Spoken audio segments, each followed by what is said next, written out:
The subject expert committee of Central Drug Standard Control Organization met on 1st and 2nd January 2021 and made recommendations in respect of proposal for restricted emergency approval of COVID-19 virus vaccine of Serum Institute of India and Messrs.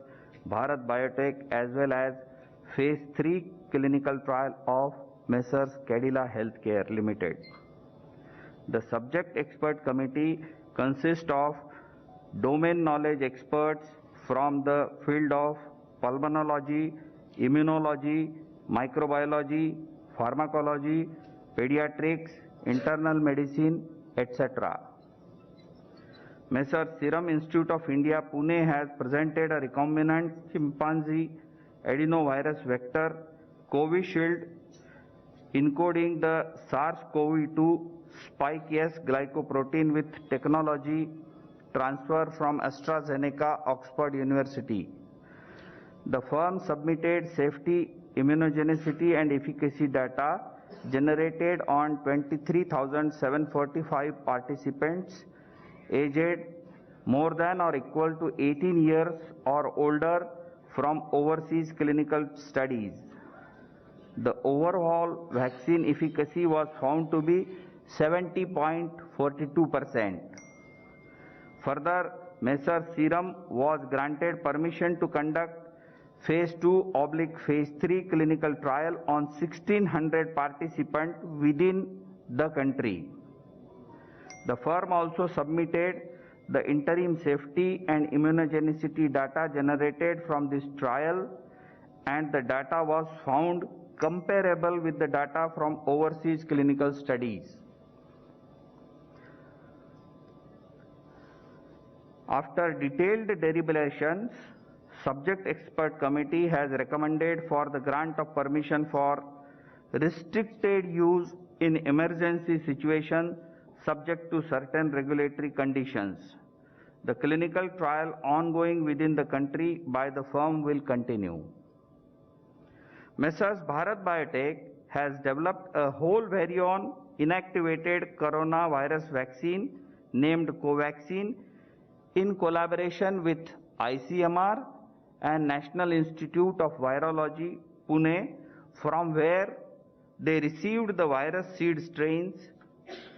This vaccine is developed on Virocell platform, which has well-established track record of safety and efficacy in the country and globally.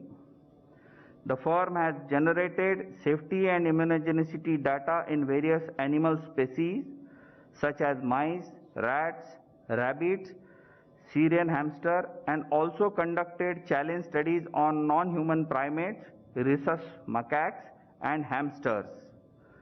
All this data has been shared by the firm with CDSCO. Phase 1 and Phase 2 clinical trials were conducted in approximately 800 subjects, and results have demonstrated that the vaccine is safe and provides a robust immune response.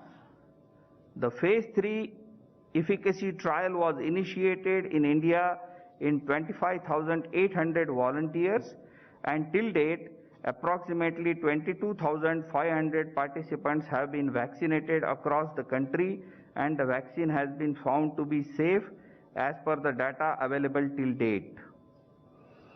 The subject expert committee has reviewed the data on safety and immunogenicity of the vaccine and recommended for grant of permission for restricted use in emergency situation in public interest as an abundant precaution in clinical trial mode to have more options for vaccinations, especially in case of infection by mutant strain.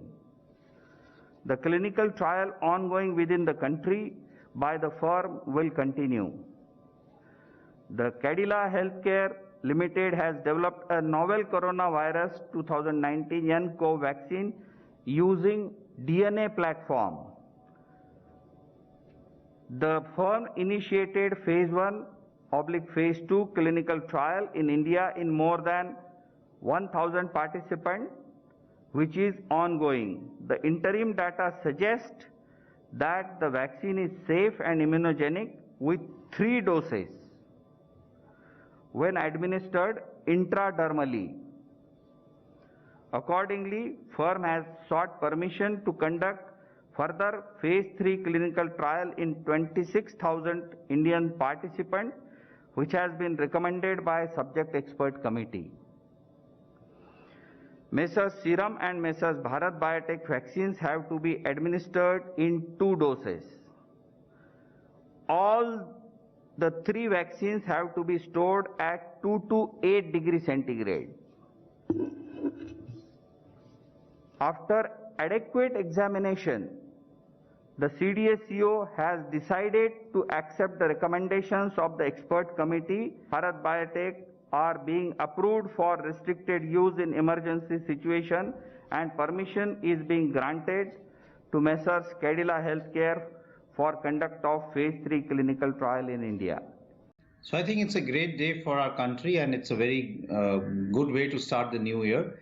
And both the vaccines are made in India, and one of them is actually a make in India because it's a vaccine which has been, the research has been done here, and it's truly from scratch an Indian vaccine.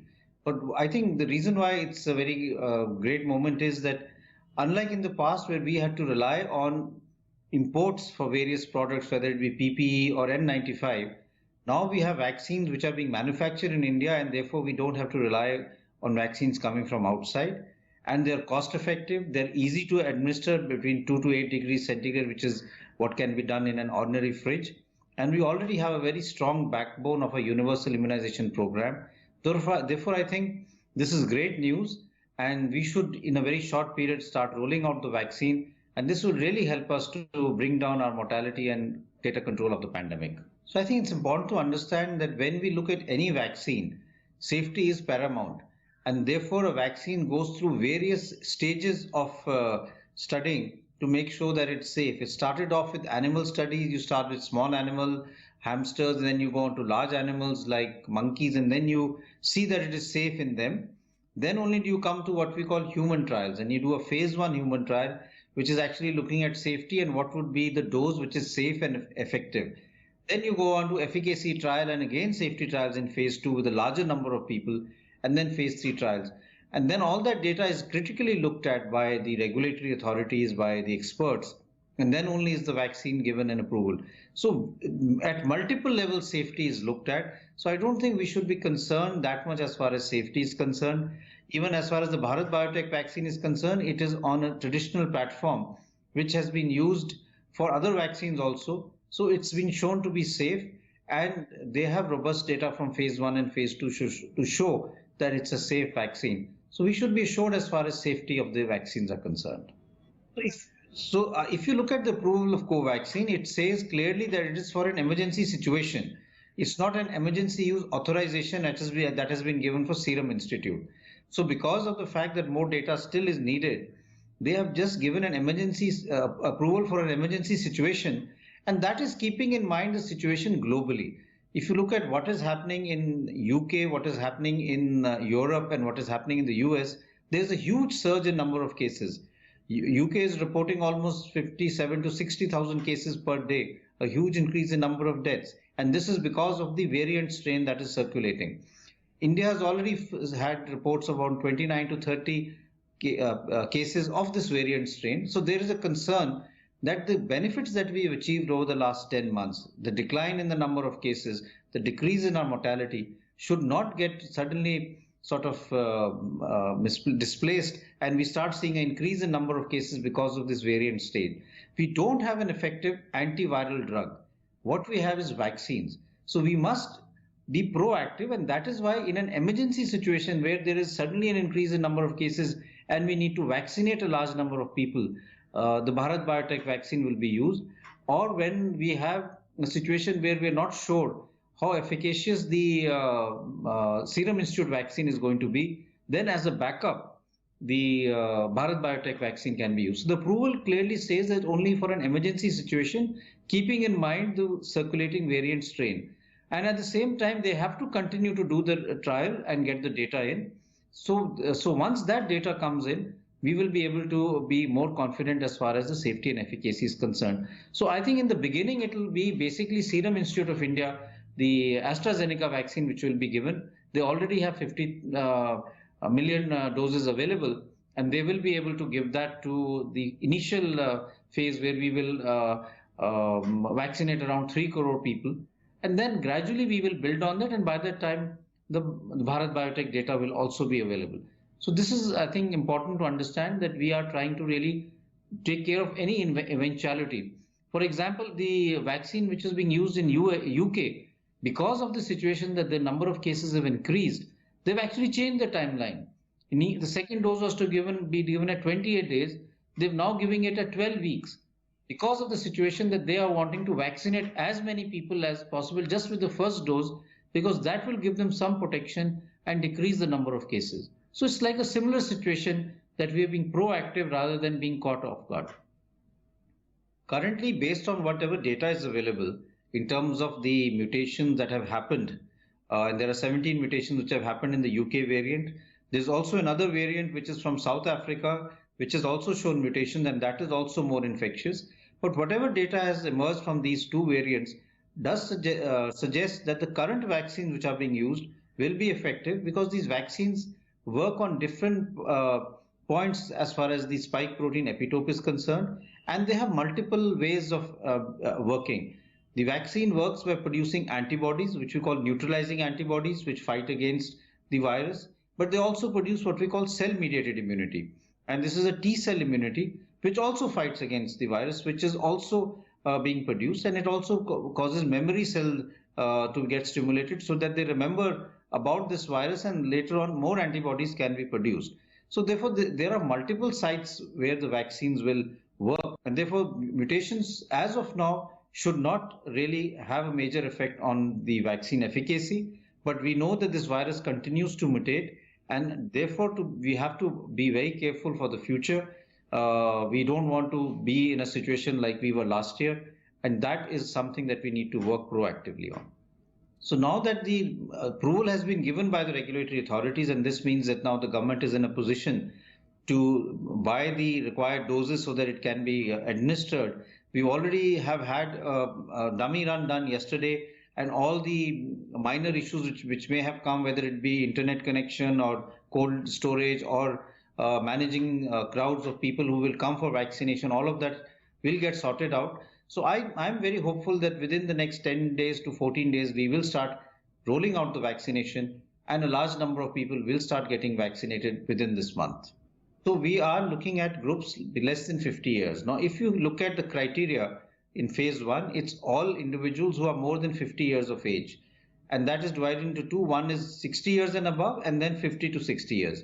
So most people who have comorbidities, I would say 70 to 80% will get covered, because most comorbidities occur at the older age group.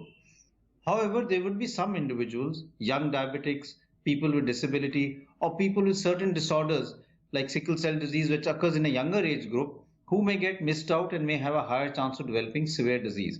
So to really make a criteria for them, we've had multiple meetings, and we've with various groups of different specialties. It could be cardiologists, it could be kidney specialists, could be diabetologists, it could be people expert in the disability field, it could be people who are pulmonologists, and a broad criteria has been made of how to classify these patients, prioritize them, so that we are able to say that if you have this disease, then you are on top priority and you should be vaccinated as a high risk group. For example, someone who has diabetes and also has eye problem because of diabetes, or has kidney damage because of diabetes, and has long-standing diabetes, he becomes a top priority as compared to who has very mild diabetes of recent onset and is only on diet modification. His priority becomes lower down.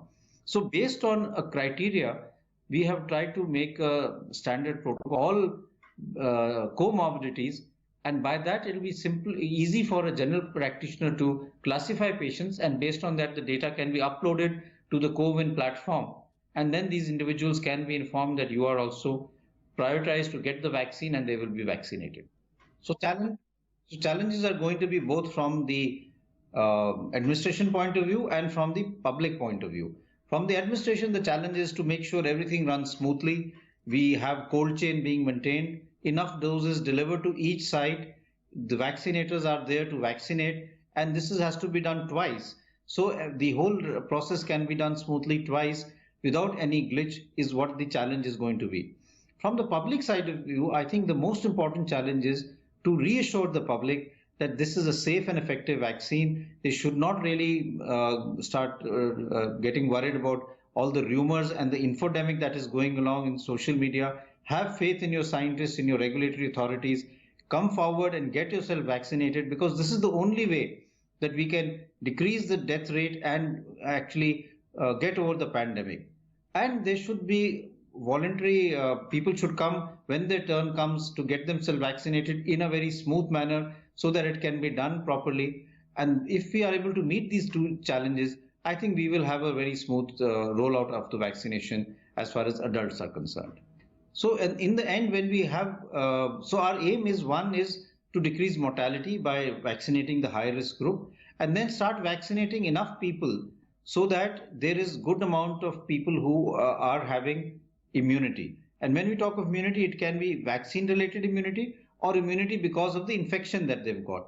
If we have a good amount of people who have immunity because of either getting the infection and recovering or because of vaccine, and that number comes up to 70 to 80%, then we will have broken the chain of transmission. Even if someone has COVID-19, people around him will be protected because all of them have immunity, and therefore the spread from one person to the other will not happen, and the number of cases will decline dramatically, and that will really see the end of the pandemic. So that is going to be the aim. It will take some time, but I think we will achieve that aim. Yes, so we are also preparing for vaccination because the priority is healthcare workers.